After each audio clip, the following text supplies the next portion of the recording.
Distingués participants, je vous invite à présent à suivre le quatrième et dernier panel au cours duquel les intervenants échangeront sur la question « Courbe des taux et liquidité du marché des titres publics dans la zone UEMOA, utopie ou réalité ».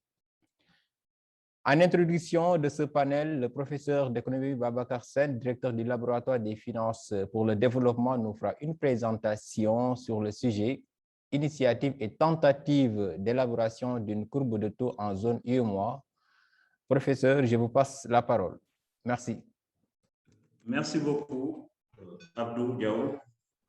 Bonjour, chers participants, distingués invités, à vos rangs et grades et qualités respectifs. Je profite de l'occasion pour vous souhaiter mes meilleurs vœux pour le nouvel an. Je tiens également à remercier M. Adrien Diouf et son équipe de m'avoir associé encore une fois donc, à cette rencontre annuelle du marché des titres publics. Je tiens également à les féliciter pour tout le travail accompli pour bâtir un marché des titres publics au service du développement de l'Union. Ces dernières années, nous avons suivi toutes les innovations financières qui ont été introduites par UMOA titres, à travers les titres assimilables sous forme de bons du trésor, bons assimilables du trésor et d'obligations assimilables du trésor, et d'autres innovations encore qui ont été donc introduites par l'agence en termes de formation des acteurs avec le certificat CASI, etc., mais aussi la tentative de mise en place de groupes des taux donc, au niveau de l'UMOA, ce qui fait l'objet donc de ce panel.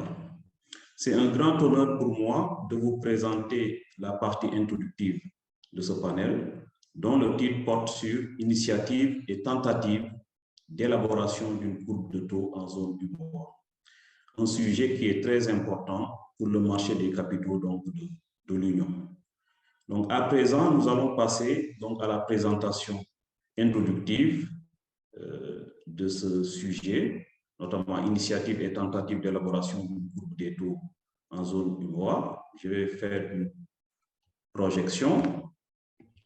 Voilà donc pour introduire ce panel dont le titre général porte sur courbe des taux et liquidité du marché des titres publics dans la zone UMOA, utopie ou réalité. Est-ce que vous voyez la projection? C'est bon, Abdou? Oui, c'est bon, professeur. Voilà, donc nous allons introduire le thème à travers, pour planter le décor, l'initiative et tentative d'élaboration du groupe de taux en zone UMOA. Donc, nous allons adopter le plan suivant, thème de présentation. Donc, nous allons revenir sur quelques éléments de généralité et parler aussi du contexte, donc de mise en place donc, des groupes des taux des États au niveau de l'UMOA.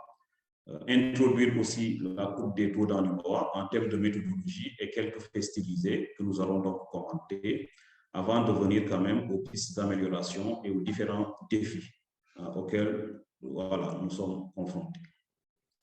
Généralité et contexte, la courbe des taux donc, en termes de définition, c'est un élément de référence essentiel donc, du marché obligataire. Donc, généralement, elle sert à déterminer les rendements des titres à revenu fixe, ce qu'on appelle généralement les titres de créances négociables et les obligations en fonction de leur échéance.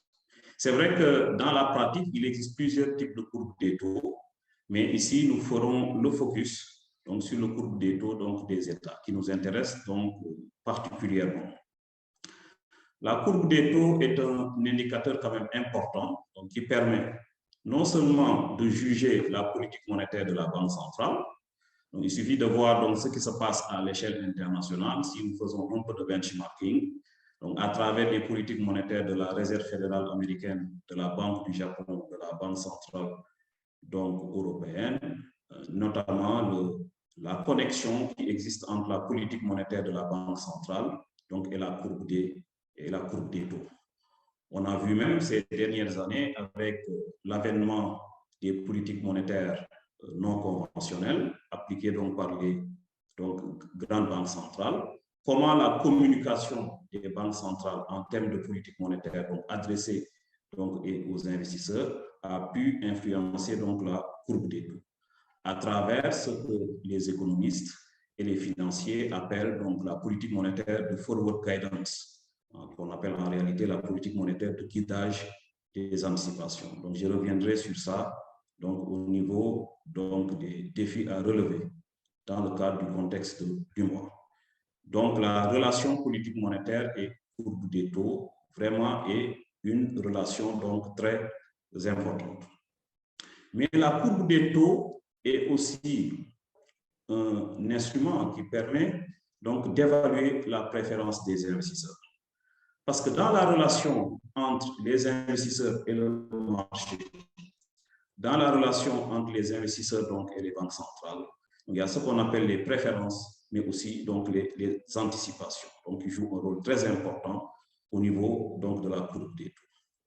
D'autant plus que même en théorie financière, il y a de nombreuses théories qui ont été introduites, qui ont permis en réalité donc, de voir que les anticipations des agences, les préférences des agents en général, donc, jouent un rôle très important. La courbe des taux est aussi donc, un indicateur qui permet donc, de prévoir la croissance ou la récession d'une économie. Donc, ça veut dire que la courbe des taux aussi est un indicateur qui est très connecté donc, au secteur réel. C'est pour cela, non seulement les économistes s'intéressent beaucoup à ça, mais aussi donc, les investisseurs. Donc, c'est un indicateur très important qui permet en réalité d'anticiper sur la croissance économique d'un pays ou bien d'une zone, mais aussi d'anticiper sur une possibilité donc, de récession donc d'une économie. La courbe des taux, généralement, peut prendre plusieurs formes, notamment une forme croissante, ce qu'on a donc l'habitude de voir donc, en temps normal, où les taux longs donc, sont supérieurs donc, aux taux courts. Et donc, cette tendance aussi nous permet de voir donc, la préférence donc, des agents économiques donc, en termes d'horizon court ou bien d'horizon long. D'autant plus que sur le marché des capitaux, nous sommes confrontés donc, à une diversité d'investisseurs. Certains investisseurs donc, sont plus intéressés par des placements courts, donc en fonction des objectifs qui se sont fixés, et d'autres sont plus donc, confrontés à des placements donc, longs. Donc, cette forme-là aussi permet d'anticiper une croissance future donc, au niveau de l'économie. Cette courbe des taux aussi peut s'inverser. Donc, on l'a vu lorsqu'il y a eu la crise des subprimes donc, qui a éclaté aux États-Unis et qui s'est diffusée donc, à l'échelle mondiale, créant donc, une crise systémique. Et donc, cette crise systémique qui finalement donc, a impacté donc, les États à travers leurs interventions massive donc, en matière d'endettement et que derrière aussi, on a vu donc, la récession qu'il y a eu. Donc, de nombreux pays ont vu donc, le cours des taux s'inverser. Donc, c'est des cas atypiques qu'on retrouve où ici, donc, les taux longs donc, sont inférieurs donc, aux taux courts. On peut avoir aussi d'autres formes avec des bosses comme ça, etc., des bosses donc à court terme, et donc la courbe donc, qui s'inverse après, donc à long terme. Nous pouvons avoir aussi la forme plate, voilà, où la structure donc, par terme des taux d'intérêt donc, est plate donc, en général. Et donc la nature ou donc l'orientation donc, de la courbe des taux donc, donne une idée donc, sur le comportement des investisseurs sur le marché, mais aussi donne une idée donc, sur l'orientation du secteur réel, donc en termes de croissance, mais aussi donc, en termes de récession. Dans le contexte de l'UMOA, UMOA Titres a initié un projet de mise en place de courbe des taux émetteurs sur le marché des titres publics. UMOA Titres s'est fixé plusieurs objectifs. Nous savons bien que la courbe des taux, en termes d'objectifs, l'un des premiers objectifs de la courbe des taux, c'est de renforcer la transparence donc, du marché. D'autant plus que ici, le marché des titres publics, donc géré par UMOA Titres, est un marché qui fonctionne via ce qu'on appelle donc les adjudications, bien qu'il existe les émissions donc par syndication via donc la PRR. Donc, nous savons bien que dans le cas des adjudications, c'est comme de la théorie des jeux. Si je reviens donc à un champ de l'économie en général, c'est un jeu entre celui qui émet, donc l'émetteur, et les investisseurs. Donc, qui essaient en réalité d'acheter les titres donc en se basant donc sur les taux d'intérêt. Nous savons bien que les émissions de BAT, les adjudications se font par rapport au taux. Pour les émissions d'obligations assimilables du Trésor, donc ce sont les prix en réalité donc qui sont les références. Donc c'est à partir des prix donc qu'on détermine les rendements donc des investisseurs, les rendements à la maturité, yield to maturity, etc. Donc des choses comme ça. Donc la courbe des taux est un élément qui permet en réalité de renforcer donc la transparence du marché parce qu'elle permet en réalité de révéler donc les rendements donc à court long terme et donc ça permet donc aux opérateurs qui interviennent sur le marché de pouvoir bien valoriser et de pouvoir bien participer donc aux opérations d'adjudication. De réduire aussi les asymétries d'information par rapport à la fixation des prix, donc au niveau de l'adjudication, d'autant plus que sur le marché des capitaux, souvent on est confronté à ces problèmes aussi d'asymétrie d'information. Les problèmes d'asymétrie d'information ne se limitent pas uniquement à la relation banque-client ou bien à la relation compagnie d'assurance client, etc. Mais les asymétries d'information, on les retrouve beaucoup donc, sur le marché des capitaux. Donc la courbe des taux donc, est un élément qui permet en réalité donc, de réduire les asymétries d'information donc, par rapport donc, à la fixation donc, des prix. Mais aussi, l'un des objectifs visés par rapport donc, au projet de création donc, de courbe des taux au niveau du UEMOA, c'est de sensibiliser les investisseurs sur la relation marché primaire, donc marché secondaire. D'autant plus que quand on fait du benchmark par rapport à ce qui se passe au niveau de notre zone, comparé donc, à des zones où les marchés de capitaux sont très développés, on voit que les transactions sur les marchés secondaires donc, sont très, très importantes. On reviendra sur ce point clé-là dans le cadre donc, des pistes d'amélioration, notamment au niveau du comportement des banques qui, davantage sur nos marchés, privilégient l'approche buy and hold plutôt que de faire du buy low, sell high, go golf sur les marchés secondaires. Mais aussi, élargir la base des investisseurs, donc c'est fondamental. On ne peut pas développer aujourd'hui un marché sans pour autant donc, tenir compte de cette dimension très importante qui est donc l'élargissement de la base des investisseurs. En termes maintenant de courbe des taux dans l'UEMOA, donc méthodologie donc stylisée, donc la démarche retenue par UEMOA consiste à élaborer une courbe des taux zéro coupon pour chaque État membre de la zone UEMOA, vu qu'en termes d'analyse risque pays, tous les pays n'ont pas le même niveau de qualité de signature.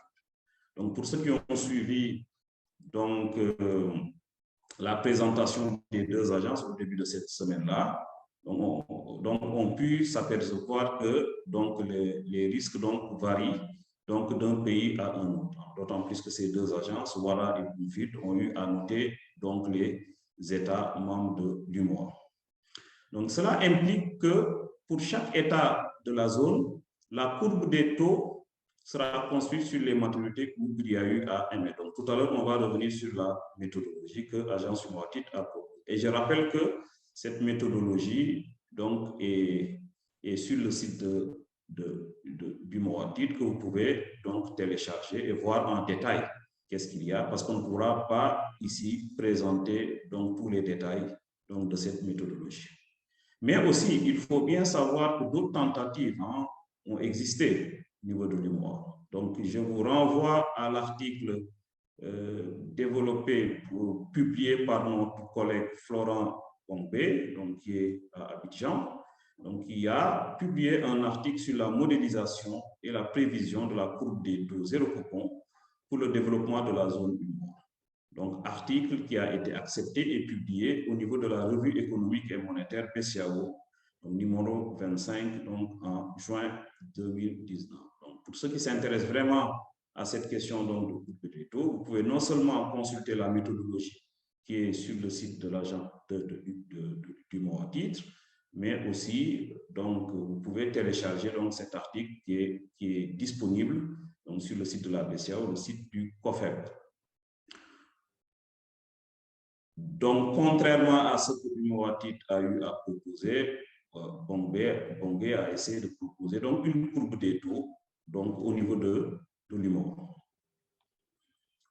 Au niveau du continent africain, pour ceux qui s'intéressent à la question de la courbe des taux au niveau africain et voir les différentes méthodologies qui ont été appliquées de part et d'autre, donc je vous renvoie au guide des courbes des taux en Afrique, donc publié par AFMI en décembre 2016, donc AFMI, donc groupe Banque africaine de développement, donc en rappelant que l'AFMI, c'est l'initiative de marché financier au niveau africain que le groupe de la Banque africaine de développement avait lancé. Donc il y a un guide donc assez intéressant où pour chaque pays à l'époque il y avait une coupe des taux, bien les zones, tout ça. Donc il y avait un peu le détail des le détail pas le détail en tant que tel, mais donc un aperçu donc de la méthodologie utilisée dans chaque zone ou chaque pays pour construire une courbe des taux. Maintenant, au niveau de la méthodologie de l'agence UMOATID, qu'est-ce qui a été donc utilisé? Donc, les critères d'éligibilité des titres seront la méthode utilisée par UMOATID. C'était en termes de niveau, donc courbe des taux par émetteur, d'autant plus que les risques diffèrent d'un émetteur à un autre. Les notations l'ont révélé. Le marché des titres par voie d'adjudication qui a été utilisé, donc en termes d'entonnoir, marché des titres par voie d'adjudication. En termes de piliers de référence, donc des maturités allant de 3 mois, 1 an, 3 ans, 5 ans, 7 ans et 10 ans. Les autres maturités étant interpolées, d'autant plus qu'à l'époque, on n'avait pas encore les émissions de titres à 15 ans. Les caractéristiques des titres, donc fréquence annuelle pour le paiement des intérêts et remboursement du principal. Donc, les sources de prix et des rendements, donc c'était le marché primaire.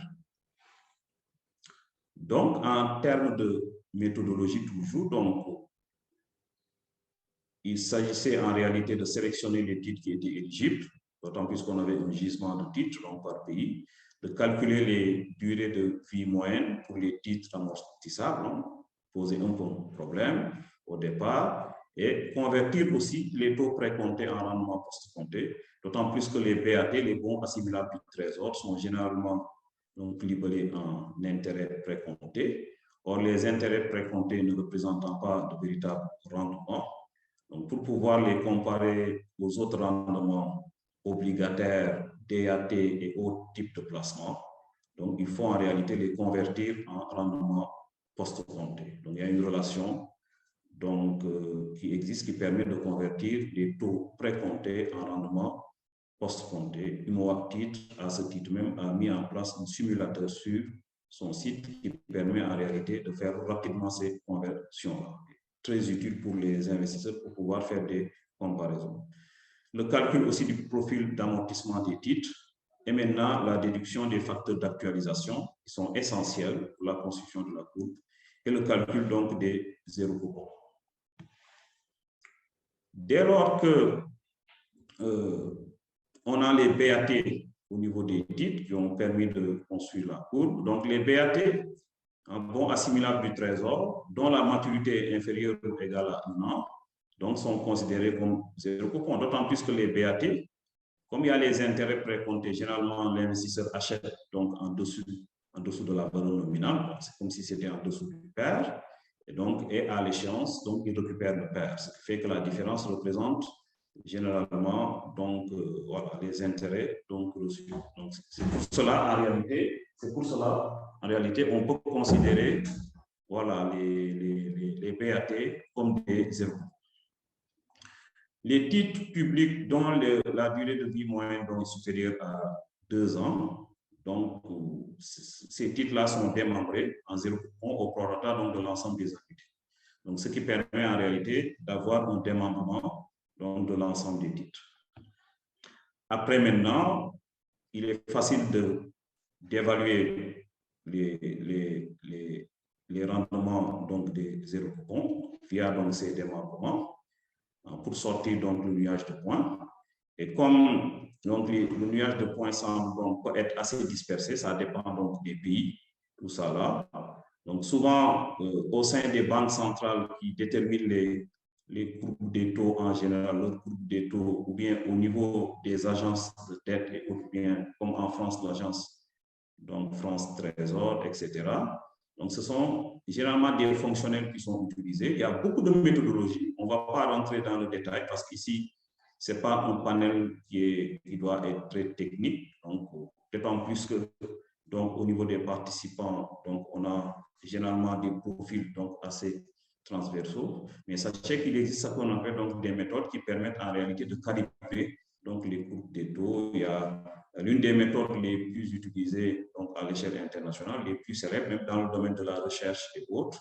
Donc, c'est la fonctionnelle de Nelson-Siegel, hein, utilisée donc, depuis très longtemps donc, par les banques centrales, donc, en termes de modèle de lissage. Hein. Il y a certains aussi qui utilisent le modèle de Nelson-Siegel, Samuelson, etc., des choses comme ça, et d'autres fonctionnels aussi qui existent. Donc, il y a toute une littérature donc, sur les fonctionnels, donc, des publications donc, qui utilisent des fonctionnels pour donc, mieux lisser les courbes des taux.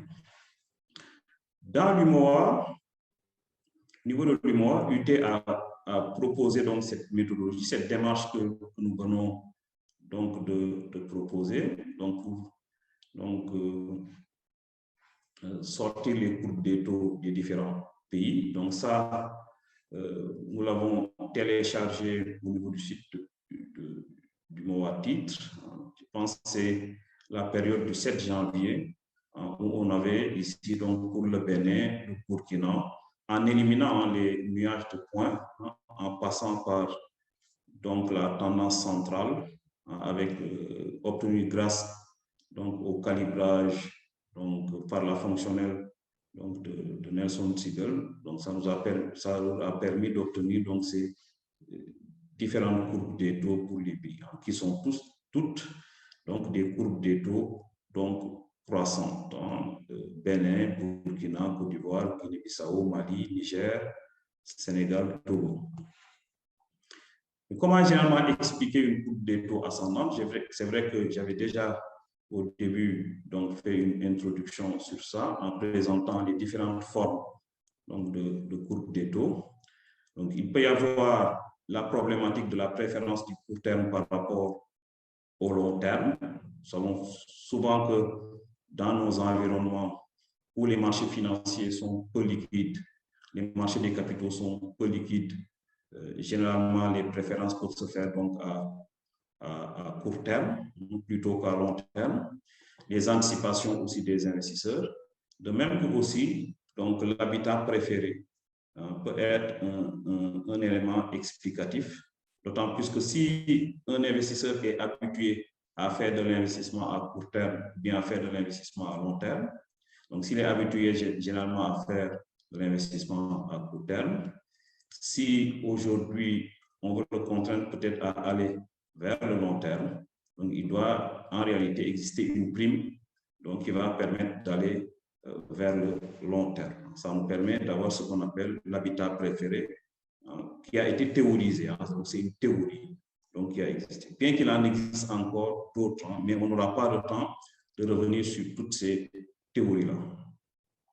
Maintenant, en termes de pistes d'amélioration et de défis, il serait important de connecter la politique monétaire, le secteur réel et la courbe des taux. Ça va faciliter en réalité l'influence des taux directeurs de la Banque centrale, le taux minimum de soumission au taux du guichet du prêt marginal, qui pourrait impacter le secteur réel. Donc, ça peut permettre en réalité, donc à tout moment, bien en fonction des circonstances économiques, de la conjoncture économique, donc ça peut permettre à la Banque centrale de pouvoir influencer en même temps sur le secteur réel et sur le secteur financier.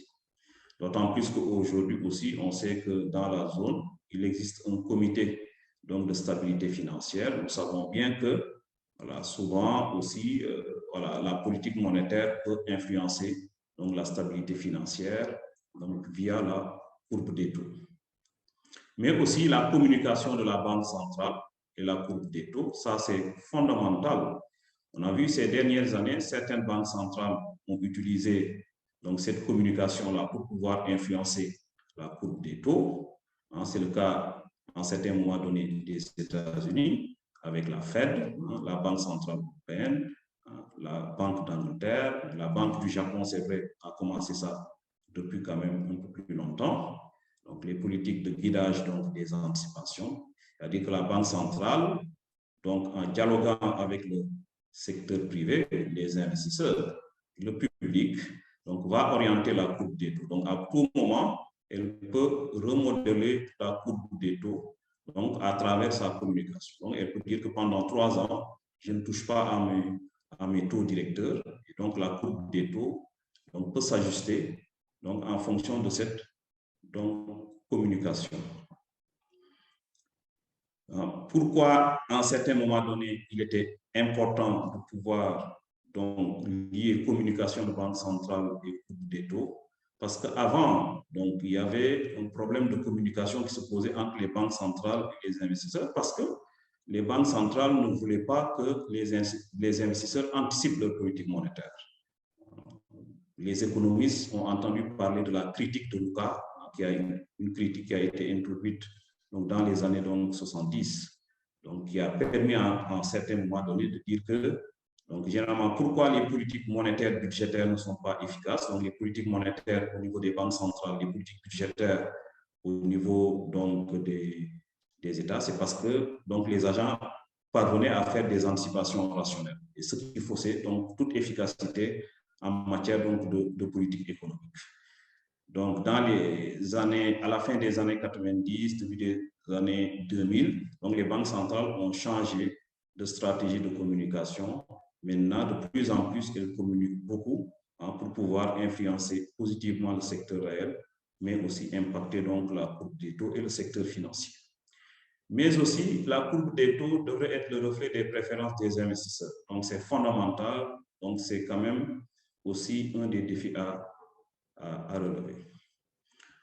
Dans certains pays, pour mettre en place une courbe des taux, il y a un comité de normalisation obligataire qui est mis en place. Donc, c'est un comité qui est généralement composé de banques, assurances, les compagnies d'assurance, les entreprises, les investisseurs, les intermédiaires financiers et les autorités, banques centrales, agences, donc titres, voire aussi les autorités du marché financier, etc., des choses comme ça. Donc, il peut être important de mettre en place un comité donc, de normalisation obligataire. Donc, au sein de UMOATID, donc, il y a une réflexion dans ce sens-là.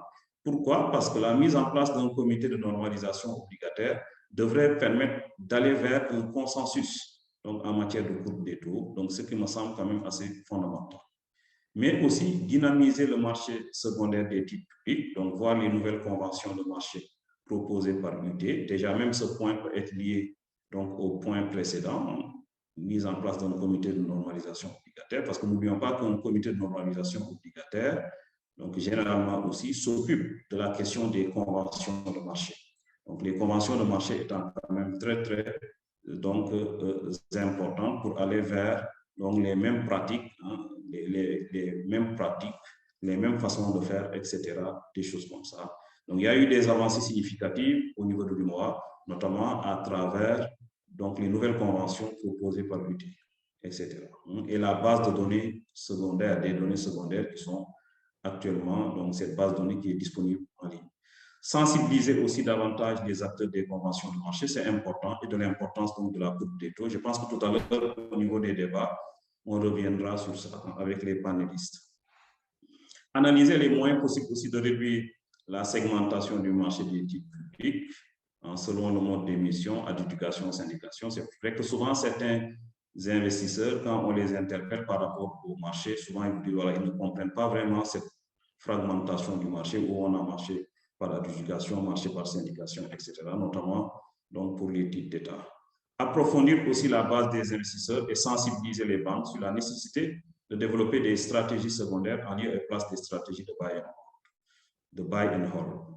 Donc, on ne dit pas aux banques d'abandonner complètement ces stratégies, mais d'aller vers quand même une stratégie de diversification où derrière, il peut y avoir une animation sur le marché secondaire, donc voilà, en matière de gestion active, parallèlement à ces stratégies donc, de buy and hold. Mais aussi, l'un des défis, c'est de parvenir à avoir une meilleure articulation entre les notations financières et les primes de risque. Là, on vient de voir on a vu cette semaine les notes qui ont été attribuées donc aux différents États membres de l'UEMOA. Donc maintenant, l'un des tests, c'est de voir est-ce que ces notes qui sont attribuées donc se reflètent aussi à travers les primes de risque. Et ça aussi, c'est vrai hein, pour les titres corporate qui sont émis au niveau de la PRVM par syndication. Mais on sait que ces dernières années aussi, c'est les agences de notation, voilà, et Bloomfield, hein, avec l'autre agence qui vient donc d'arriver. Mais nous savons bien qu'avant l'arrivée de cette agence, Wara et Bloomfield ont pu réaliser quand même un certain nombre d'activités de rating par rapport aux corporates, donc sur le marché de l'UMOA, à la PRVM, etc. Voir est-ce que les primes de risque aussi se reflètent donc, à travers ces ratings-là. Donc, c'est l'un des défis. Pour finir, j'ai juste donc pour vous projeter donc cet extrait que j'ai tiré du compte-rendu de la réunion du comité de politique monétaire de la BCEAO, donc de décembre 2021. Donc, c'est la conclusion hein, au niveau de l'extrait. Vous pouvez le retrouver sur le site de la Banque centrale. Dans les mois à venir, le comité de politique monétaire de la BCEAO demeurera vigilant sur la dynamique d'évolution de l'inflation et prendra le cas échéant les mesures nécessaires pour assurer la stabilité des prix tout en soutenant le retour à une croissance forte. Donc, normalement, dans le futur, donc, si on parvient vraiment à connecter la politique monétaire à la courbe des taux, donc, ce sont des signaux susceptibles d'influencer la courbe des taux dans le futur. Donc, ce qui amène à recommander aux investisseurs à suivre de très près donc, les réunions de comité de politique monétaire donc, de la Banque centrale. Donc, c'est une forme de forward guidance, donc peut-être adapté pour le moment à notre contexte. Voilà, je vous remercie de votre attention. Merci. Maintenant, après cette présentation introductive, sans tarder, je vais introduire le panel donc, qui porte sur courbe des taux et liquidité du marché des titres publics, donc dans la zone UMOA. Utopie ou réalité. Donc, la présentation que nous venons de faire permet de planter déjà donc, le décor pour voir qu'est-ce qu'il y a eu ici en termes de tentatives donc, de mise en place donc, de courbe des taux. Donc, je rappelle que ce panel a pour objectif d'échanger sur la pratique des acteurs dans le cadre de l'évaluation des actifs financiers ainsi que les réalités de la construction d'une courbe des taux au niveau de l'Union ou des courbes des taux selon État. Donc, pour pouvoir camper le marché autour des cibles, d'une cible commune et faire aussi converger sans écart significatif les anticipations des acteurs. Pour débattre de ce sujet, je serai accompagné de 3 experts du domaine. Ndeye Fatou Touré, qui est directeur actuariel service leader PricewaterhouseCoopers Afrique francophone subsaharienne.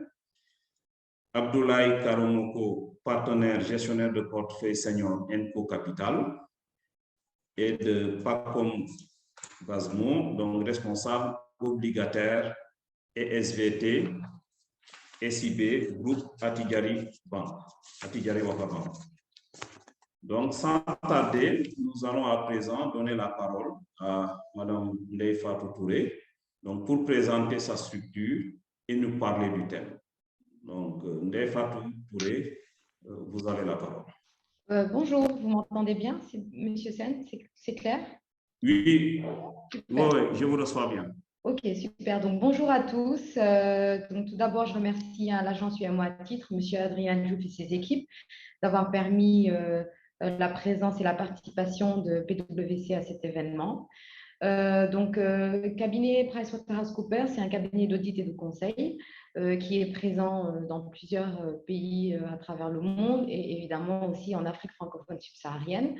Au sein de PwC, je suis directrice au niveau du bureau du Sénégal et je suis en charge de l'offre actuarielle sur les pays d'Afrique francophone. Du coup, ce thème m'a beaucoup, on va dire, parlé, car dans mon quotidien, je suis amenée à utiliser vraiment à de nombreuses reprises la courbe des taux qui a été enfin produite par l'agence UMO à titre. Et donc, du coup, je suis vraiment ravie que déjà l'agence ait eu cette initiative et qu'aujourd'hui, on ait de plus en plus d'acteurs qui s'y intéressent et qui se rendent compte de l'utilité, on va dire, de cette initiative-là. Donc, Monsieur Sen, est-ce que je laisse d'abord les autres se présenter, je suppose, avant qu'on rentre dans le cœur du sujet? Vous pouvez continuer. D'accord, ok. Donc, par rapport à la question, à savoir quelle est l'utilité de la courbe des taux, donc comme je le disais tout à l'heure, dans mon quotidien, en fait, j'utilise beaucoup cette courbe des taux car PwC donc, est une entreprise qui accompagne des sociétés de tout type de tout type d'industrie. Donc, on accompagne des banques, des compagnies d'assurance et ainsi que des sociétés classiques. Donc, aujourd'hui, ce dont on s'est rendu compte, c'est que dans notre zone, on a de plus en plus, on va dire, une convergence de nos normes réglementaires vers les normes européennes. Je pense que tout le monde s'accorde à dire que dans le monde actuel, il faut qu'on arrive à, on va dire, tendre de plus en plus vers les normes internationales. Et donc, ce qui fait que nos réglementations sont en train de suivre ce mouvement. Et à ce titre-là, d'un point de vue comptable, on a eu, il y a 3-4 ans, une réforme de notre système comptable qui est venue, on va dire, introduire cette notion de courbe des taux.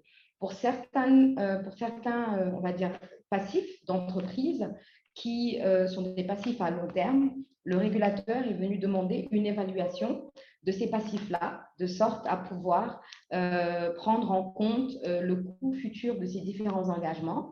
Et à ce titre-là, le régulateur a demandé une évaluation et la prise en compte de ce paramètre de courbe des taux.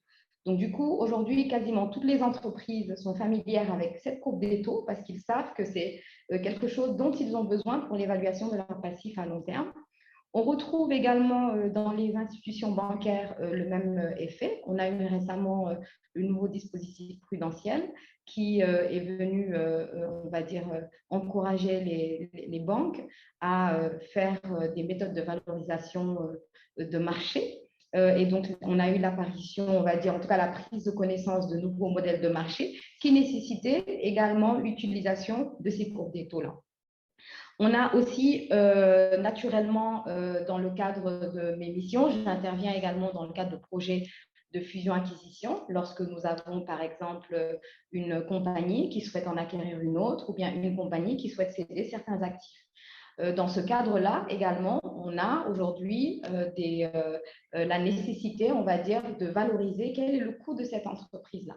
Et pour ce faire, on a aussi là la courbe des taux qui représente quelque chose, une base, on va dire là, le point de départ de cette évaluation-là. Et donc aussi, dans le cadre de ce type d'activité-là, on voit qu'il est indispensable d'avoir cette courbe des taux.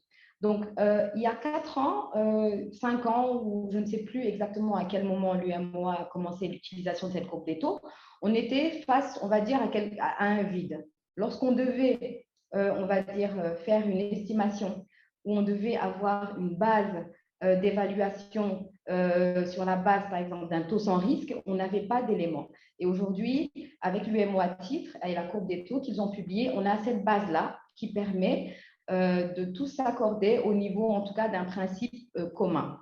Le point, je pense qu'il faut un peu plus travailler va être peut-être la maturité, parce qu'aujourd'hui, on a une courbe des taux qui s'arrête, par exemple, pour le Sénégal à 7 ans. Pour d'autres pays comme la Côte d'Ivoire, on a quand même une courbe des taux qui va jusqu'à 10 ans. Et par contre, ce qui se passe, c'est qu'on a aujourd'hui des actifs qui ont des durations beaucoup plus longues que les maturités proposées par ces courbes des taux. Donc, moi, je vais demander peut-être à l'agence d'aller un peu plus loin que ce qui existe actuellement et d'essayer, on va dire, de prolonger un peu plus les maturités présentées, de sorte à ce qu'on puisse faire des évaluations d'actifs à long terme. Donc, je vais m'en arrêter là pour le moment, Monsieur Sen. Et après, j'interviendrai sur les autres sujets, le cas échéant.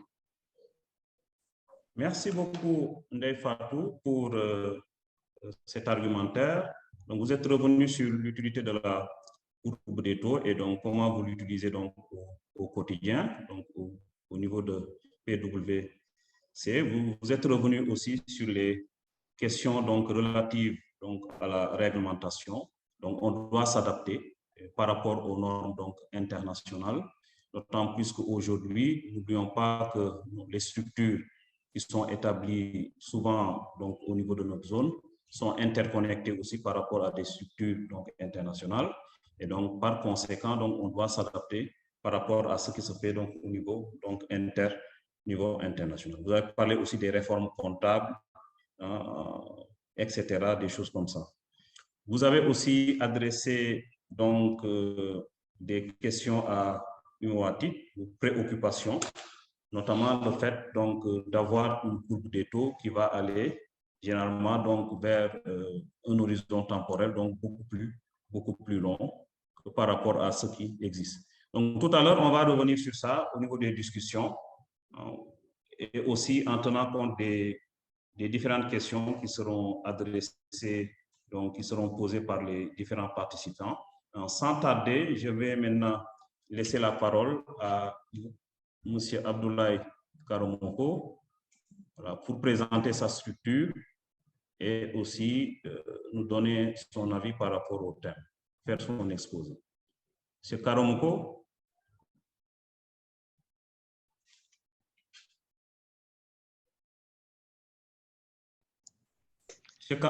Bonjour. Abdoulaye.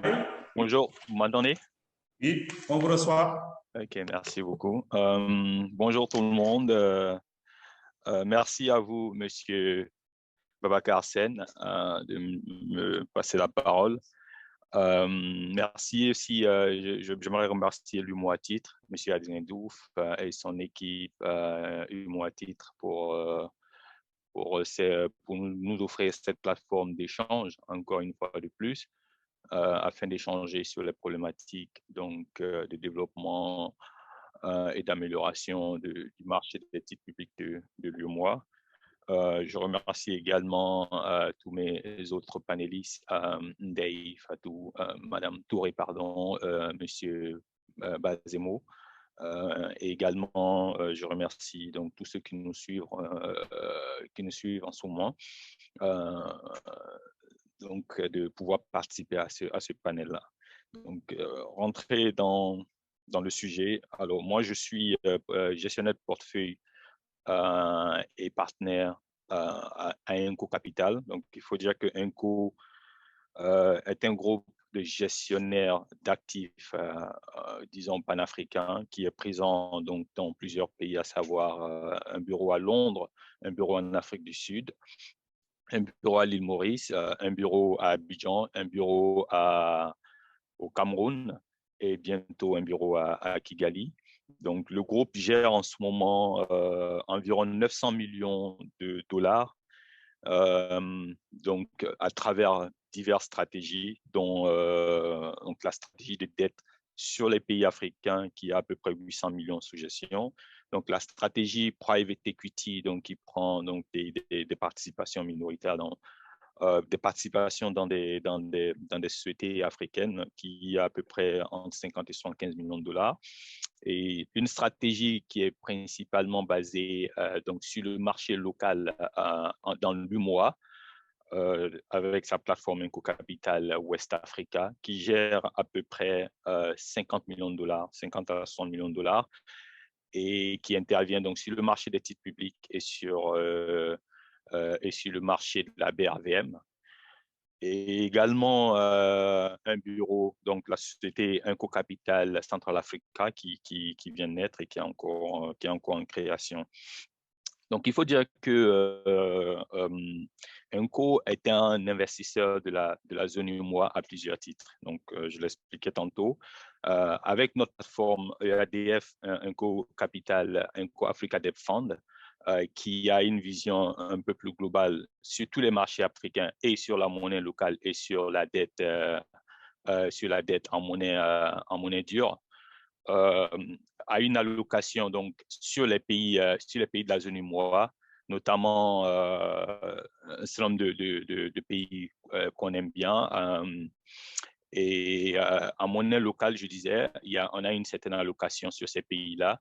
Et également en crédit, en stratégie crédit, on a aussi certaines allocations sur ces pays. Donc, on est très familier donc, du marché des titres de la zone UMOA et en monnaie locale et en eurobond. Également, on est investisseur local. Donc, je disais qu'on est investisseur offshore et on est investisseur local. Donc, investisseur local à travers notre plateforme Inco Capital West Africa, qui justement a à peu près 50 millions de dollars sous gestion et qui intervient sur le marché de la dette donc de l'UMOA, le marché des titres publics, et qui intervient également sur le marché de la BRVM à travers notre stratégie de Inco Capital Guarantee.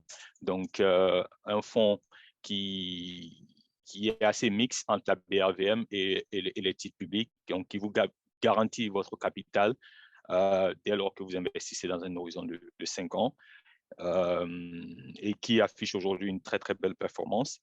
Et on a aussi le fonds obligataire, donc qui est principalement sur le marché obligataire des titres publics, que ce soit par syndication ou par adjudication.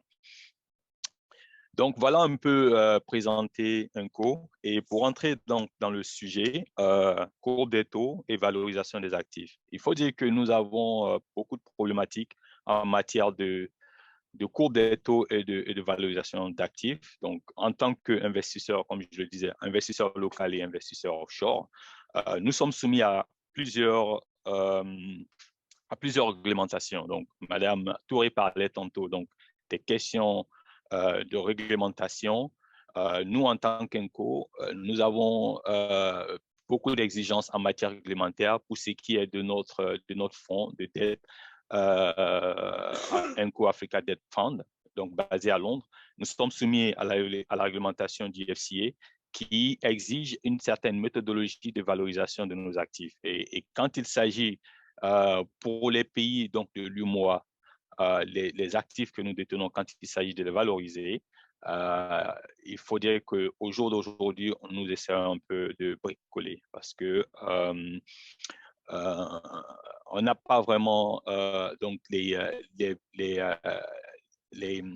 outils ou je dirais les plateformes acceptables donc du point de vue du régulateur qui nous permet de dire voici donc la valeur de ces actifs là au jour d'aujourd'hui. Et donc comment nous bricolons? On essaie quand même pour ceux qui nous suivent, nos partenaires bancaires avec qui nous travaillons, nous les sollicitons tous les fins du mois et ça, c'est vraiment la méthode qui a été jugée acceptable pour l'instant et on leur demande un prix sur tous les actifs que nous détenons et nous essayons de faire une agrégation de ces prix-là, donc afin de valoriser nos actifs. C'est vrai, il y a une courbe des taux, mais nous n'avons pas vraiment pu exploiter cette courbe-là. Donc, dans le cas de la valorisation des actifs que nous détenons sur la zone UMOA. Donc, c'est assez, je dirais, pas très évolué comme méthode, mais c'est ce que nous avons et c'est ce que nous essayons de faire. Heureusement, nous avons quand même pas mal de ces acteurs-là qui sont assez collaboratifs et qui nous permettent quand même de mettre un prix, donc un prix qui reflète vraiment la réalité sur ces différentes lignes de titres que nous avons et qui nous permet de faire une agrégation et donc valoriser les actifs que nous avons. Donc ça, c'est pour ce qui est de nos actifs qui sont exposés à la réglementation du FCA. S'agissant donc des actifs que nous avons en monnaie locale et qui sont plus exposés à la réglementation CREP-PMF, donc dans le cadre de notre stratégie Inco Capital West Africa, là aussi, on a constaté un certain nombre de choses et donc qu'on aimerait aussi adresser. Et donc, il y a deux marchés, hein.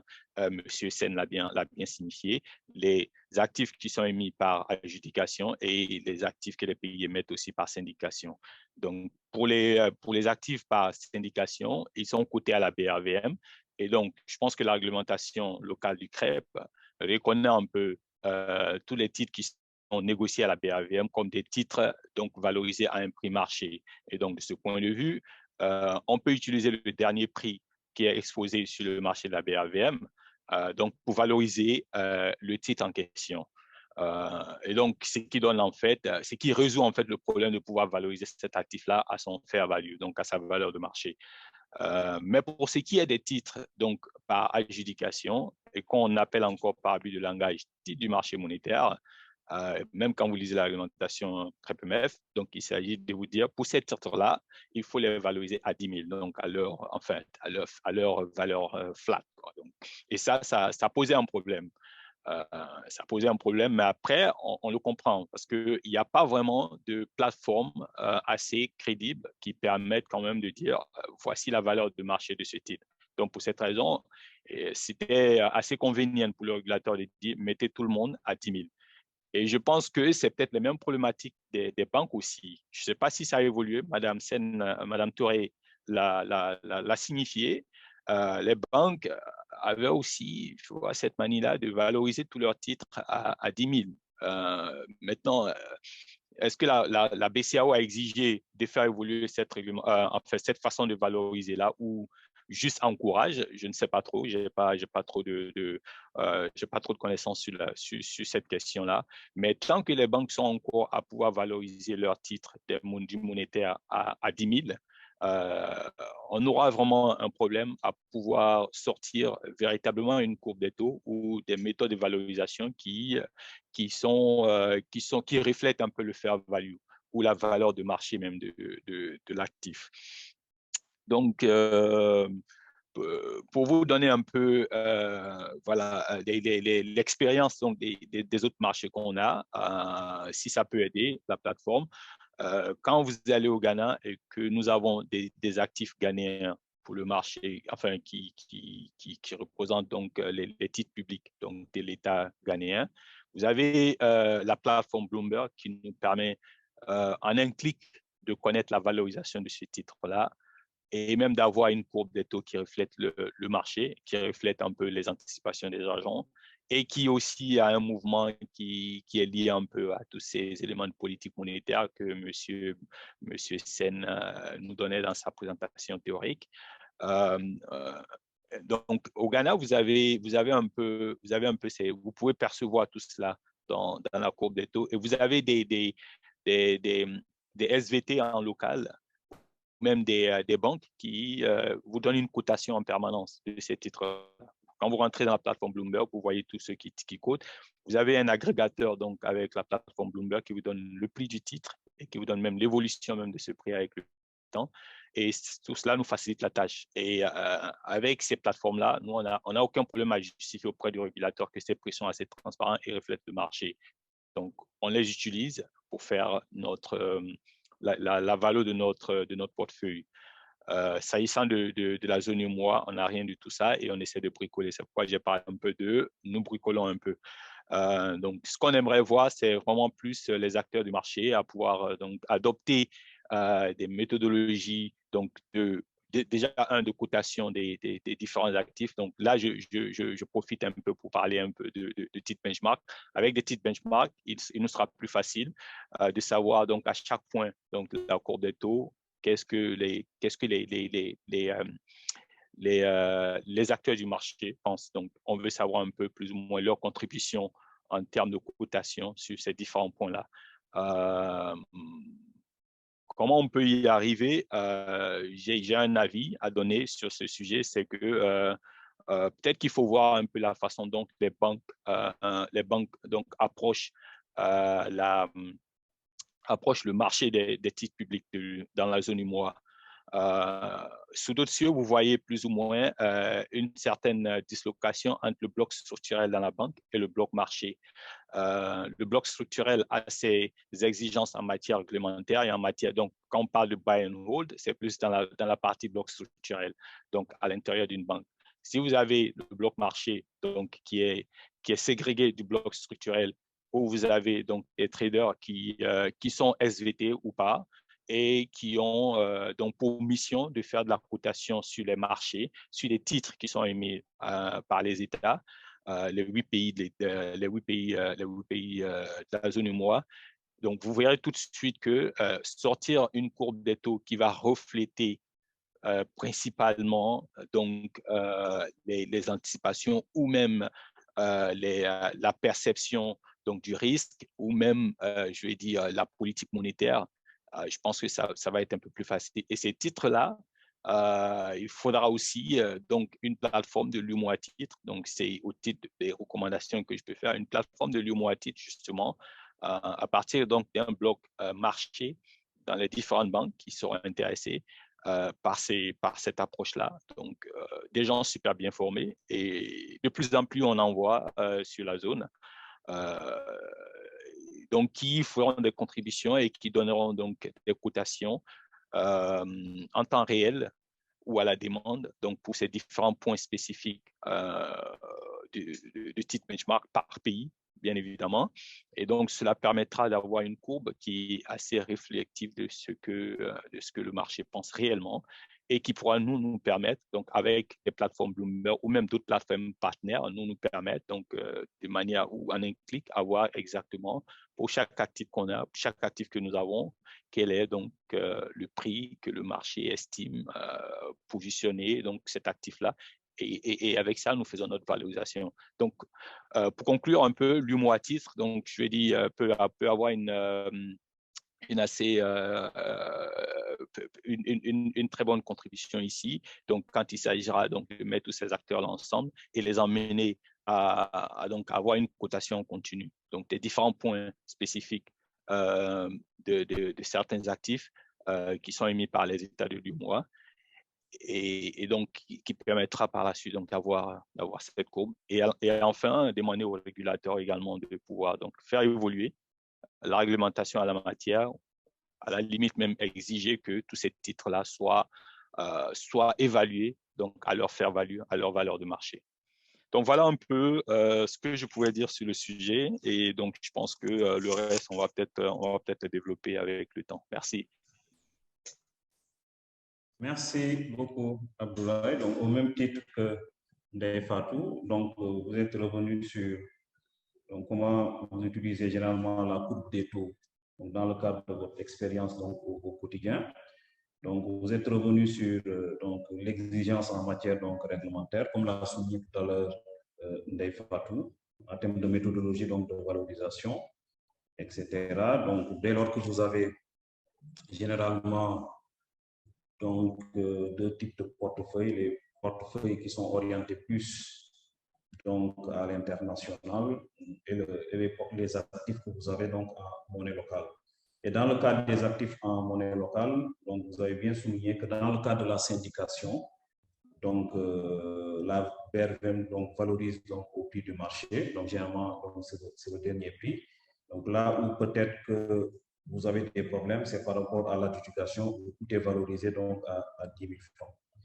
Et donc, vous avez souligné le fait qu'il y a des problèmes donc, relatifs à l'absence de plateforme donc, qui font que généralement, donc, il peut être très difficile donc, de pouvoir détecter les titres donc, de benchmark et de pouvoir bien valoriser donc, vos portefeuilles. Donc, vous êtes revenu sur tous ces éléments-là, donc, qui sont des éléments très importants. La UMOA est interpellé donc, par rapport à des chantiers. Je pense qu'au niveau quand même de l'agence, il y a des efforts qui sont en train d'être faits donc, pour aller donc, vers des réformes donc, qui vont faciliter davantage donc, la mise en place de coupes des taux, donc la mise en place de coupes des taux qui va permettre d'aller vers plus de consensus. Il suffit de voir aujourd'hui, par exemple, les conventions de marché donc, qui ont été mises en place donc récemment. Donc, il y a eu une réunion même qui s'est tenue un webinaire qui s'est tenu en ligne avec donc la participation donc, de beaucoup d'acteurs du marché. Mais aussi, donc, vous avez quand même bien, dans votre intervention, vous avez souligné la nécessité d'aller vers les plateformes. Je sais qu'au niveau de l'agence aussi, il y a des réflexions qui sont en cours vers donc, la mise en place de plateformes donc, pour faciliter donc, les échanges sur les marchés donc, secondaires. Donc, ce sont des chantiers qui sont là. Donc, je pense que l'agence Humoatit est bien interpellée. Et donc, il y a une certaine conscience donc, de leur part par rapport donc, à tous ces chantiers-là. Merci beaucoup vraiment pour vos présentations qui sont vraiment très claires et donc vous êtes vraiment allé à l'essentiel par rapport à ce qu'on attendait. Maintenant, nous allons laisser la parole à M. Pacom Bazemont, donc, qui est responsable du desk obligataire et spécialiste en valeur du trésor, donc, pour présenter sa structure et nous parler du thème, faire son exposé.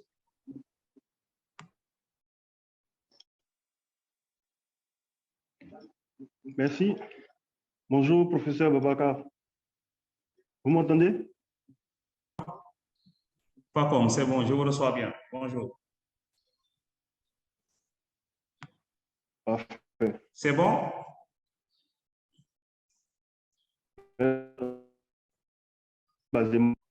Peut-être un problème de connexion. Je peux commencer? Oui, c'est bon. Vous avez la parole, c'est bon.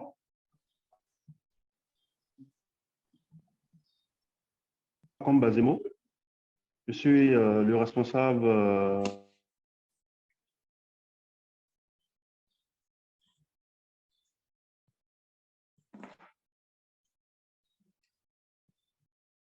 Pacom? Oui. C'est bon, on vous reçoit. Ok, ok. Donc, je suis Pacom Bazemont, le responsable de l'activité obligataire et de spécialiste en valeur de trésor pour la Côte d'Ivoire à la Société ivoirienne de banque. Donc, la Société ivoirienne de banque est l'une des 5 premières banques en termes de total bilan de la Côte d'Ivoire avec un total actif qui dépasse les 1000 millions dans le thème. Et en intervenant sur le champ de l'utilité en fait d'une coupe de taux. Et comme ça a été dit par le professeur taux et surtout une coupe de taux qui est issue de transactions sur le marché secondaire, comme on le voit dans les pays développés, est un bon indicateur pour la santé économique, financière de l'émetteur. Elle permet de suivre voilà, les anticipations des investisseurs sur le risque de défaut, sur les niveaux d'inflation et des taux d'intérêt. Et une coupe de taux issus de transactions sur le marché secondaire est également utile pour l'émetteur. Elle permet en fait à l'émetteur de détecter des opportunités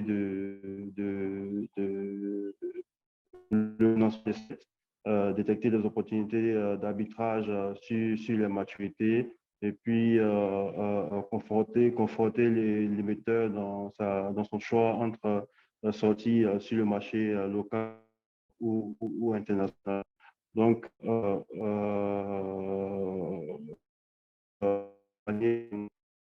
résumer une courbe, le fait qu'il faut une courbe pour pouvoir valoriser les actifs financiers. De manière plus spécifique, nous concernant à travers sa salle de marché depuis 2015,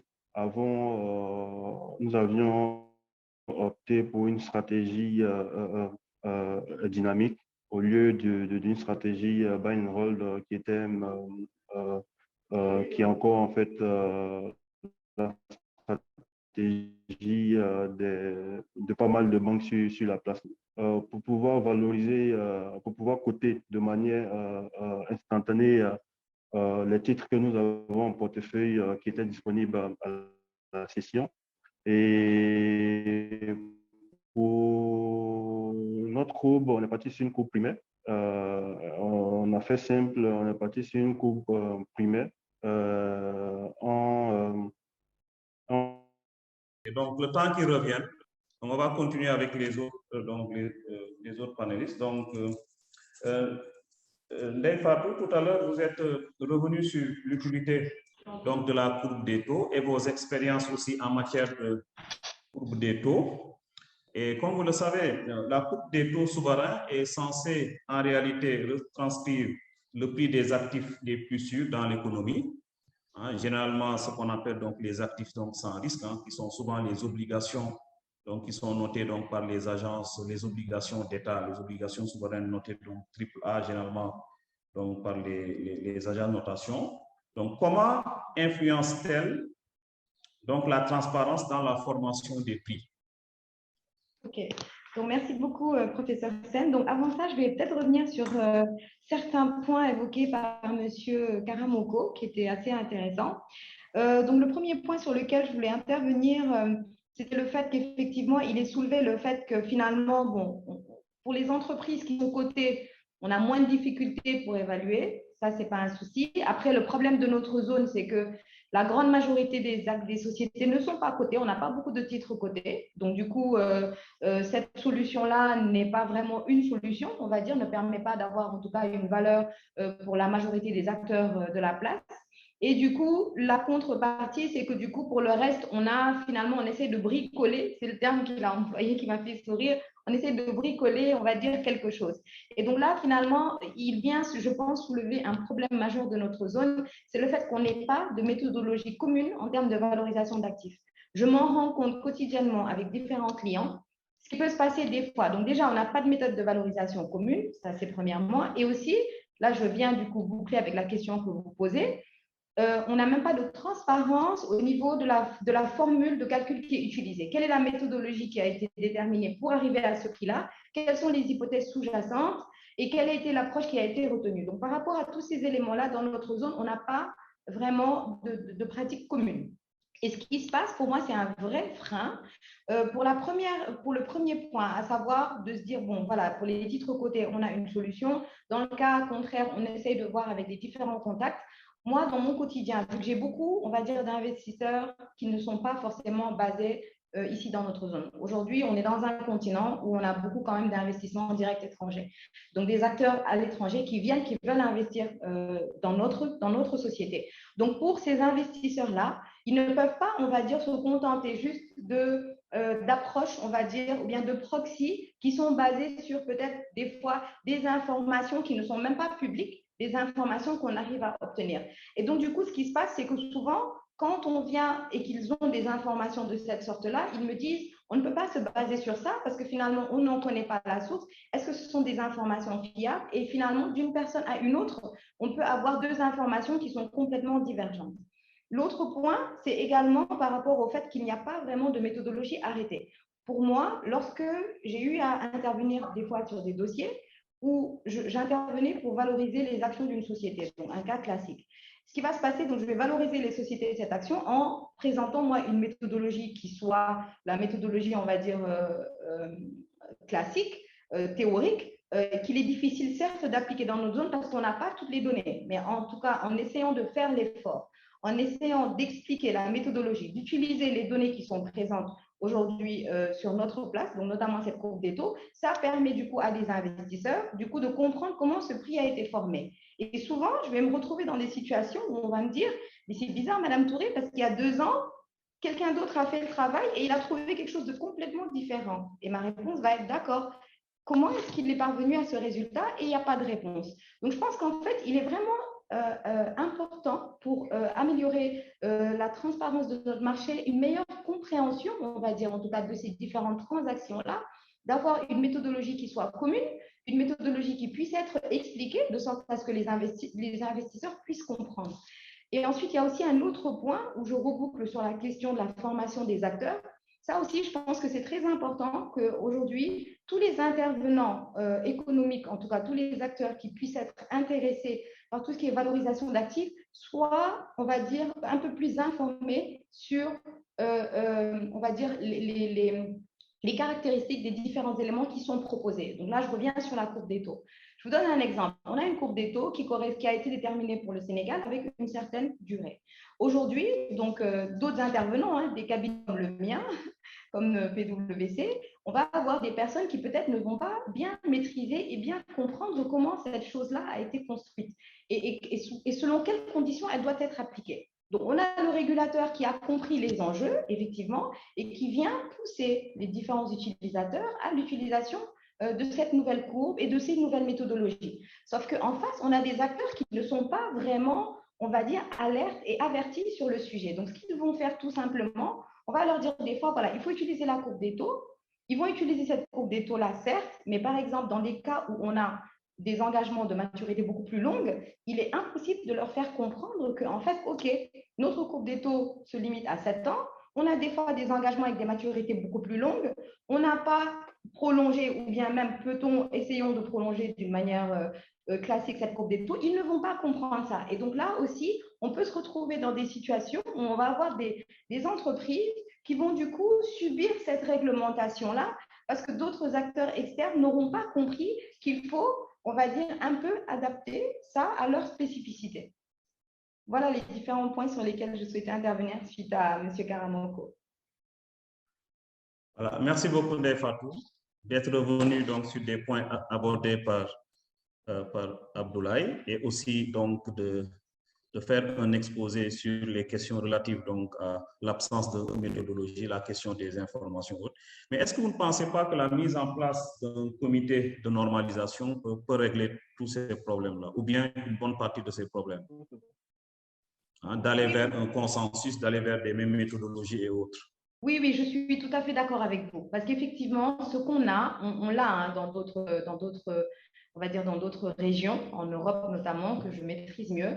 Effectivement, il y a toute une, on va dire, commission autour de cette courbe des taux-là, de sorte à ce que lorsqu'on en publie une, tous les différents acteurs ont pu donner, on va dire, leurs inputs, de sorte à ce qu'on ait un consensus au niveau de cette courbe des taux-là. Mais en fait, selon moi, au niveau de notre zone, avant même la question, on va dire, de cette commission-là et de ce consensus qu'on trouverait autour de nous, professionnels, parce que là, aujourd'hui, nous, on sait peut-être de quoi on parle, on connaît les enjeux, comment est-ce qu'on doit utiliser ça. Mais la réalité, c'est qu'aujourd'hui, beaucoup de gens, il faudrait qu'on fasse une communication, on va dire, autour de toutes ces questions financières-là. Il y a beaucoup de gens aujourd'hui, malheureusement, qui pensent que, eh ben, en fait, voilà, ça, c'est du domaine financier, c'est beaucoup trop technique, donc je laisse ça en marge pour les experts. Alors que non, aujourd'hui, je pense que toute entreprise, tout responsable d'entreprise, de la plus petite PME à la plus grande multinationale, devrait en tout cas avoir des notions de base, comprendre les différents enjeux pour pouvoir. Donc oui, à la commission, effectivement, ce serait bien, mais je pense qu'effectivement, on doit mener des campagnes, on va dire, de formation, de communication au niveau, en tout cas, de toutes les entreprises, de sorte à ce que les gens soient familiers avec ces éléments-là, soient au fait des enjeux, de l'importance et de comment est-ce qu'on doit appliquer ces éléments-là. Tout à fait d'accord, hein, Ndeye Fatou, avec la communication. Les acteurs doivent être non seulement informés, mais aussi, donc, la formation, elle est fondamentale. Je pense que UT quand même a mis en place quand même des dispositifs hein, en matière de communication, même si on sait que donc, ça reste toujours donc, à améliorer. Mais quand vous allez, par exemple, sur le site, il y a beaucoup d'informations qu'on donne donc, au public. Hein, même nous, en tant qu'enseignants, on voit des études de cas sur les BAT, les OAT, comment manipuler les BAT, comment manipuler les OAT, comment ça se passe, la notation financière, etc. Je pense que quand même peut-être qu'il reste juste à faire. Donc, c'est vrai, tout ça passe par le site de l'agence humanitaire, mais il peut y avoir aussi d'autres moyens donc, de communication pour impacter donc, davantage voilà, les populations. Mais même si on sait que derrière, quand même, il y a eu donc, quelques efforts qui ont été déjà faits donc, au niveau de l'UT. En matière de formation, il y a la certification CASI hein, qui a été lancée depuis quelque temps. Donc, il y a des trésoriers, des étudiants et autres, donc, et d'autres acteurs donc, du marché donc, qui se sont inscrits donc, à cette certification. Je pense qu'il y a encore d'autres modules qui vont être déroulés. Je pense que c'est petit à petit donc, qu'on va voilà, construire un marché qui va aller vers donc, plus de transparence, beaucoup plus d'informations, mais aussi donc, un marché beaucoup plus efficient. Quoi. Je pense que donc, il faut qu'on tienne compte de toutes ces réalités. Et je suis tout à fait d'accord vraiment par rapport à l'argumentaire que vous venez de donner. Donc, Abdoulaye, peut-être avant de revenir sur vous, je redonne la parole à Pacom pour qu'il continue son argumentaire. Pacom, vous êtes... OK. Allez-y. Merci, professeur. Ma connexion n'était pas stable, donc j'espère que maintenant c'est le cas. Donc, je disais de manière plus spécifique, on avait besoin d'une courbe des taux depuis 2015 pour pouvoir passer à une stratégie buy and sell. Et notre référence, c'était voilà, la courbe des émissions des États. Pour faire simple, on s'est dit que si les États de la zone UEMOA sortent sur 4 à 5 points, on peut, voilà, ça représente déjà une courbe et les points non observés pouvaient être interpolés par des méthodes d'interpolation. Donc, ça s'est bien passé. On a pu avancer dans notre stratégie. Et aussi avec l'avènement de BAL 2, BAL 3, il fallait en fait segmenter notre portefeuille titre en portefeuille transactions, investissement et placement. Et placement, voilà, transactions, investissement et placement. Donc, pour cela, il nous fallait également avoir une courbe des taux. Et concernant les spécificités du portefeuille transactions, il fallait en fait construire une courbe des taux parce que dans le portefeuille de transaction, la règle de comptabilité nous dit que voilà, il faut comptabiliser les plus-values et les moins-values dans le compte de résultat de la banque. Donc, il fallait construire une courbe qui n'était pas assez volatile et qui allait lisser, qui allait suivre la tendance, que ce soit une tendance haussière ou une tendance baissière des taux. Mais en lissant les chocs de manière régulière. Donc, on est parti sur une courbe primaire avec une moyenne mobile, de sorte à lisser les chocs du marché. Donc, pour revenir sur la courbe des taux, à mon avis, je pense que la référence, c'est vrai, la modélisation mathématique, c'est un bon exercice pour la construction d'une courbe des taux, mais le point de départ doit être les transactions sur le marché secondaire. Donc, l'idée, c'est d'aboutir à une courbe qui se traite. Je pense que c'est la problématique de Abdoulaye. C'est d'avoir une courbe qui a été la confrontation sur le marché secondaire de l'offre et de la demande.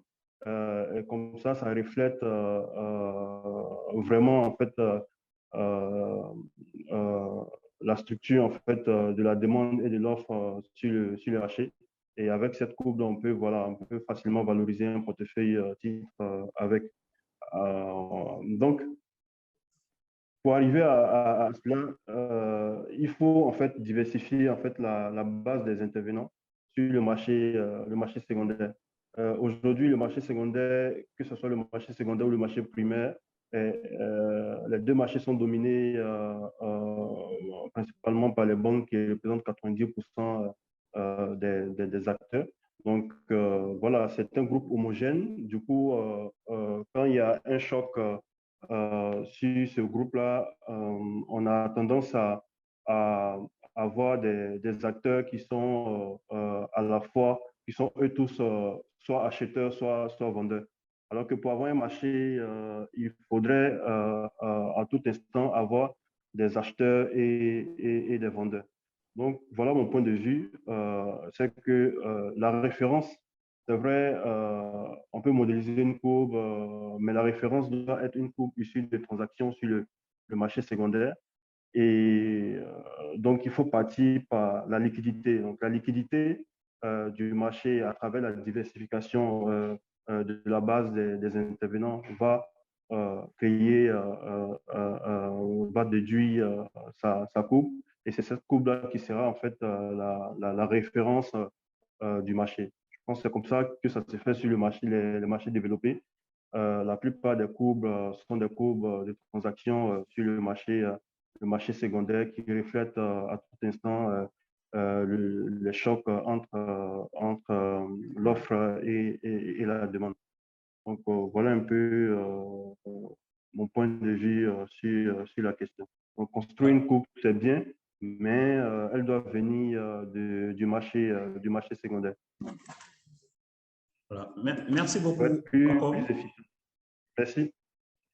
Voilà, merci beaucoup donc, pour cette présentation. Nous sommes un peu contraints par le temps, malheureusement. Donc, nous allons passer donc, aux questions posées par le public donc, au niveau du chat. Donc, on en a à peu près 600. Donc, ici, on nous dit, par exemple, pour M. Tahri Dey, pour la Côte d'Ivoire, on ne peut pas avoir une courbe des taux de 1 mois à un taux inférieur au coût de refinancement BCAO. Comment expliquez-vous cela? Bon, ça, peut-être, on va adresser ça à l'UT. On sait que José Gué, on sait que la fonction de réaction des banques centrales, transmission d'une décision des taux à l'économie réelle tourne autour de généralement 18 à 24 mois. Dans la zone UMOA, au regard de la faible corrélation entre les décisions de politique monétaire et macroéconomique sur les taux d'intérêt, aussi bien sur les marchés que sur les taux de crédit bancaire dans la zone UMOA, quels sont selon vous les déterminants que doivent considérer les investisseurs pour mieux formuler leurs anticipations sur l'évolution de la courbe? Donc, qui veut répondre à cette question?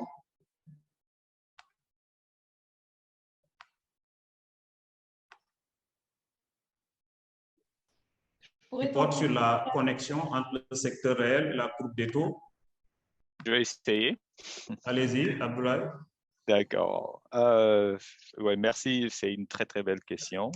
Il faut dire que ce que je retiens, c'est qu'est-ce que les investisseurs donc vont utiliser afin de pouvoir mieux anticiper, l'effet de la politique monétaire sur la courbe des taux. Hein. Je pense que c'est en résumé, c'est un peu ça. Ce qui est intéressant donc de noter ici, c'est que de plus en plus, on voit la transmission donc de la politique monétaire de la BCAO sur le marché obligataire, même si on n'a pas une courbe, même si on n'a pas une courbe qui nous permet de le percevoir tout de suite, tout le monde a pu constater que les mesures donc de relance post-Covid que la BCAO a mis en place en collaboration avec l'UMOA à titre a eu comme effet tout de suite la baisse et la chute drastique donc, des taux de l'obligataire. Je pense que vous en avez parlé ou d'autres intervenants en ont parlé. Et donc, de cette même façon, on s'est dit que si ces mesures d'assouplissement arrivaient donc à s'estomper ou à s'arrêter à un moment donné, les taux devraient remonter. Donc, voilà un peu tout investisseur donc averti et aguerri essaie donc de regarder ça. Et j'ai bien aimé la conclusion de M. Sen en la matière qui nous a sorti une sorte de forward guidance sur ce que la Banque centrale a dit à propos de l'inflation, que nous allons monitorer de manière donc je vais paraphraser un peu, donc de façon spécifique. Et ça m'a fait un peu penser à ce que la Fed donc est en train de dire également, pour dire de manière très vigoureuse, on va avoir une réaction donc sur nos taux d'intérêt et tout le monde sait ce que ça signifie. Donc, on sait aujourd'hui plus ou moins que si la Banque centrale a un problème avec l'inflation ou essaie donc de lutter l'inflation ou pense que les mesures qu'elle a mises en place va mettre à mal l'inflation donc dans la zone et qu'elle s'est dit on va le monitorer, on va essayer de lutter contre cette inflation. On sait plus ou moins ce que cela signifie et nous tous on sait également comment les taux vont réagir. Pour ce qui est donc de l'économie réelle, il faut dire qu'à ce niveau-là, il y a encore quelques difficultés, je dirais, pour faire passer donc le coût des ressources qui est influencé par la politique monétaire de la BCAO des banques à le faire refléter sur l'économie réelle, donc le coût d'endettement des PME, le coût d'endettement donc des grosses sociétés ou même des particuliers. Il faut dire que la surliquidité des banques les a obligés à être un peu plus créatifs et donc à aussi baisser leurs taux, mais on ne voit pas vraiment une parfaite transmission, donc du fait qu'il y ait une baisse drastique des coûts de ressources vers l'économie réelle. Et cela, il y a beaucoup d'autres facteurs qui n'ont vraiment rien à voir avec ce qu'on peut attendre d'une politique monétaire et qui sont liés. On peut passer encore toute une heure à parler de ces différents facteurs-là. Donc, voilà un peu ce que je peux dire sur le sujet. Merci. Merci beaucoup, Abdoulaye, pour ces réponses très claires. D'autant plus que c'est une question qui est très importante. Donc, la connexion qui peut exister entre la politique monétaire, le marché obligataire et le secteur réel via la courbe des taux. On va passer maintenant à une autre question posée par M. Alioune Sao. La question est directement adressée à Pacom. Donc, quelle utilisation les banques font à partir de la courbe? Voilà, parce que M. Saoudi, ma première question, donc de manière pratique, quelle utilisation les banques font à partir de la courbe des taux?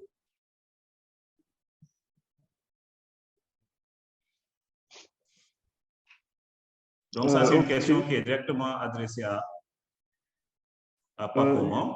L'utilisation de la courbe des taux, comme je l'ai dit, avec l'avènement de BAL 2 et BAL 3, ça sert principalement à valoriser le portefeuille des banques. Généralement, il y a 3 portefeuilles: le portefeuille transaction, le portefeuille placement et le portefeuille investissement. Donc, pour détenir selon les règles comptables, un portefeuille investissement ne nécessite pas vraiment une valorisation marché. Par contre, pour détenir un portefeuille investissement, un portefeuille placement et un portefeuille transaction, pour détenir ces deux portefeuilles, il faut une courbe de valorisation. Donc, c'est principalement en fait le fait d'avoir ces deux portefeuilles que les banques utilisent la courbe pour la valorisation en fait. Merci Pacom. Comme nous sommes contraints par le temps, je pense que nous allons prendre une dernière question. D'ailleurs, même il y a des questions qui se recoupent. Nous allons adresser peut-être cette question à Ndeye Fatou. Donc, peut-on considérer les courbes des taux de UMOA-TIT comme modèle standard auprès du régulateur pour la valorisation des portefeuilles titres des banques? Bon, moi, j'aurais dit, bah oui, de toute façon, sinon, what else? Qu'est-ce qu'on utiliserait d'autre, en fait? Et aujourd'hui, pour pouvoir, la base de toute évaluation financière, ça, il faut le savoir, c'est de partir sur les taux sans risque. Et pour évaluer les taux sans risque, c'est avec, on va dire, des taux d'obligation d'État. Et aujourd'hui, c'est la courbe des taux qui nous permet d'avoir ces informations-là. Donc moi, au-delà même de la valorisation spécifique des titres bancaires, je dirais, si on veut aujourd'hui avoir, on va dire, un marché beaucoup plus actif et un marché où en fait les transactions sont beaucoup plus compréhensible, ben, on est obligé d'utiliser ça parce que c'est la base de toute évaluation financière. Donc, pour moi, c'est la base de tout. Donc, pour les banques et pour tous les autres cas, on est obligé, si on veut en tout cas avoir des méthodes qui sont, on va dire, les méthodes classiquement utilisées et compréhensibles par tous, c'est partir des taux sans risque et donc de cette courbe des taux-là. Voilà. Mais Ndeye Fatou, peut-être avant de conclure, oui. Est-ce qu'on n'est pas confronté quand même à une énigme du taux sans risque dans la zone? Bon, j'ai souvent, effectivement, je vois en tout cas, on va dire, différents types, on va dire différentes hypothèses, en tout cas, sur qu'est-ce que c'est que ce taux sans risque-là. Je vais avoir certains acteurs qui vont préférer retenir les taux sans risque émis. Bon, on a une seule, on va dire, institution financière notée A. Ou bien, moi, de toute façon, je suis tout le temps sur, on va dire, pour moi, le taux sans risque, c'est les États. Parce qu'il ne faut pas, aujourd'hui, la finance, quand même, il y a des bases. Aujourd'hui, tous les modèles de valorisation qui sont faits, on va dire, il y a des hypothèses de base. Et si jamais on se remet à remettre en cause ça, on ne s'en sort plus. moi, la base que j'utilise, c'est on n'a pas de faillite de nos États. Même si, je suis d'accord, la Grèce a montré qu'il pouvait se passer le contraire, mais même dans des économies comme ça, on n'a quand même pas changé la méthodologie. Parce qu'aujourd'hui, ce qui est certain, c'est que quand même, on va dire, le dernier rempart à tous les risques financiers, c'est quand même l'État en tant que tel.